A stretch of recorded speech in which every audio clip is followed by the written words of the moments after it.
Hello viewers. आइए आज बात करते हैं एक और यूनानी मुफरत दवा के बारे में, एक और सिंगल ड्रग के बारे में। कबाबा या कबाब चीनी। कबाबा इसका अरबी नाम है और कबाब चीनी फारसी में कहते हैं।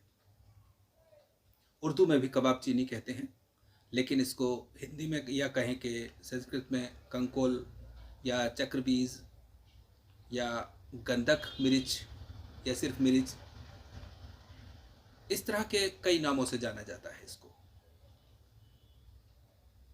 इसका मिजाज गर्म व खुश्क दूसरे से तीसरे दर्जे तक होता है। मिकदार खुराक 2 से 3 ग्राम तक होती है। इसको सिर्फ कबाबा भी कहते हैं, क्यूबेबा भी कहते हैं इसको, पाइपर क्यूबेबा या पाइपर कुबेब्स भी कहते हैं। हिंदी में एक बहुत ही मशहूर नाम शीतल मिर्च या शीतल मिर्च भी चलता है, बल्कि ज़्यादा चलता है, इसी नाम से ज़्यादा जानी जाती है। हालांकि इसका मिजाज गर्म व खुश्क है, लेकिन इसको शीतल मिर्च कहा जाता है। ये काली मिर्च की बराबर होती है का एक फल है।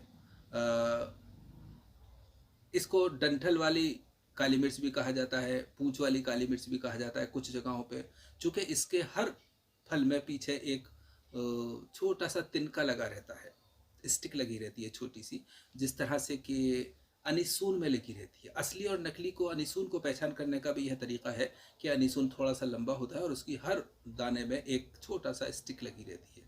इसी तरह से असली कबाब चीनी में एक छोटी सी स्टिक पीछे लगी रहती है। हमारे पास इत्तेफाक से फ़िलहाल जो डुप्लीकेट इसकी चलती है वो नहीं है, लेकिन हम असली वाली तो देखते हैं। आइए देखते हैं कबाब चीनी। लीजिए व्यूवर्स, देखिए ये कबाबा या कबाब चीनी। ये कबाब चीनी बिल्कुल काली मिर्च फिलफिल स्याह के जैसी है, शक्ल में भी और साइज़ में भी, लेकिन इसकी हर फ्रूट के पीछे एक डंडी निकली हुई है, आप देख सकते हैं।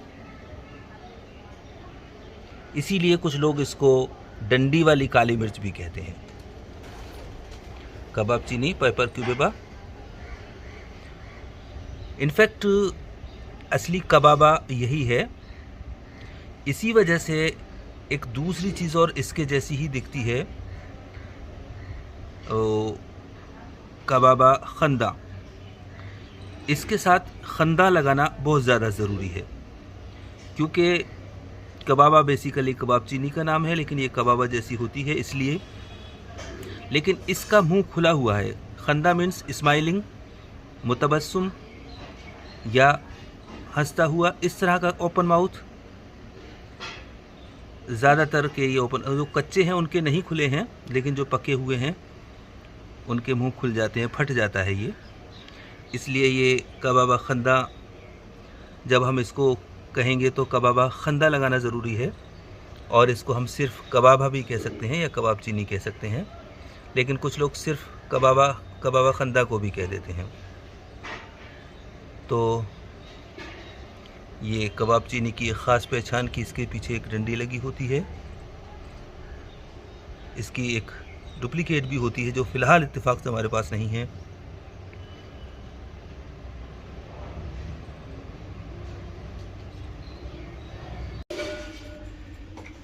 देखिए व्यूवर्स, वैसे तो हम फाइनली अब सब जान चुके हैं कि असल माने में कबाबा ये है, जिसको फिर कबाब चीनी भी कहा जाता है। इसीलिए सिर्फ कबाबा या कबाब चीनी के नाम से ये जाना जाए। और अगर इसको कबाबा कहना है तो इसके साथ खंदा लगना ज़रूरी है। आप देख सकते हैं ये सब खंदा, मुस्कुराते हुए, मुंह फटे हुए, ओपन माउथ हैं। तो इस तरह से इसको सिर्फ कबाबा कहना ठीक नहीं है। इसके साथ कबाबा खंदा और ये कबाब चीनी या सिर्फ कबाबा कह सकते हैं। कबाब चीनी को कई तरह से और कई जगह पे इस्तेमाल किया जाता है, कई नुस्खों में इस्तेमाल किया जाता है। चूँकि इसका असर ज़्यादातर रेस्पिरेटरी सिस्टम यानी कि तनफ़ुस, निज़ाम तनफ़ुस और यूरिनरी ट्रैक्ट और डाइजेस्टिव सिस्टम की जो म्यूकोजा है वहाँ पर बहुत ज़्यादा होता है। तो इसीलिए इसकी मकदार खुराक अक्सर आपने देखा होगा कि बहुत कम होती है, क्योंकि ये म्यूकोजा पे डायरेक्ट असर करती है, और कम मकदार में अगर होती है तो इसका पॉजिटिव इफेक्ट आता है, और अगर ज़्यादा मकदार होती है तो वहाँ पे ये इरिटेशन पैदा करने लगती है, गर्मी पैदा करने लगती है। इसीलिए इसको कम मकदार में इस्तेमाल किया जाता है, और बल्कि दूसरे नुस्खों को नॉर्मलाइज करने के लिए, एतदाल पर रखने के लिए ख़ास तौर से काम आती है। आपने देखा होगा बहुत सारे नुस्खों में, जैसे लबूब कबीर में ही आप लें, चूँकि ये एक तरह से मुहर्रिक बाह, क़ुव्वत बाह को बढ़ाने वाली भी है, क्योंकि आज़ाए तनासुल, रिप्रोडक्टिव सिस्टम पे, मेल्स पे काम करती है ये, तो उस मकसद के लिए भी इस्तेमाल की जाती है। लेकिन बाकी दूसरी दवाएं जो गर्म मिजाज की हैं वो इस सिस्टम पे ज़्यादा गर्मी ना करें और इसको नॉर्मलाइज रखें। और ये चूँकि ये एक मुदरे बोल है, लेकिन मुदरे बोल होते हुए भी ये मुहर्रिक बाह भी है, यानी बाह को ताकत देती है। वरना जो इदरार करने वाली या पेशाब लाने वाली दवाएं हैं वो ज़ौफ़ बाह पैदा करती हैं या क़ुव्वत को कम करती हैं, लेकिन ये ऐसा नहीं करती। इसीलिए आपने देखा होगा क़ुव्वत बाह वाले नुस्खों में अक्सर में ये शामिल होती है। ये सिर्फ यूं ही पेशाब लाने के लिए नहीं है, इनफैक्ट ये दाफ़े ताफुर हम जिसको कहें ना कि एंटीसेप्टिक ये कहें, एक तरह से जो जिस्म से, इसको एंटीबायोटिक नहीं कह सकते, एक बात ध्यान रखें, लेकिन जिस्म से जो जरासीम है उनको ये म्यूकोजा को स्टिमुलेट करके और वहाँ से सीक्रेशन बढ़ा करके और पेशाब ज़्यादा ला करके और उनको बाहर निकाल देती है। इस तरह से ये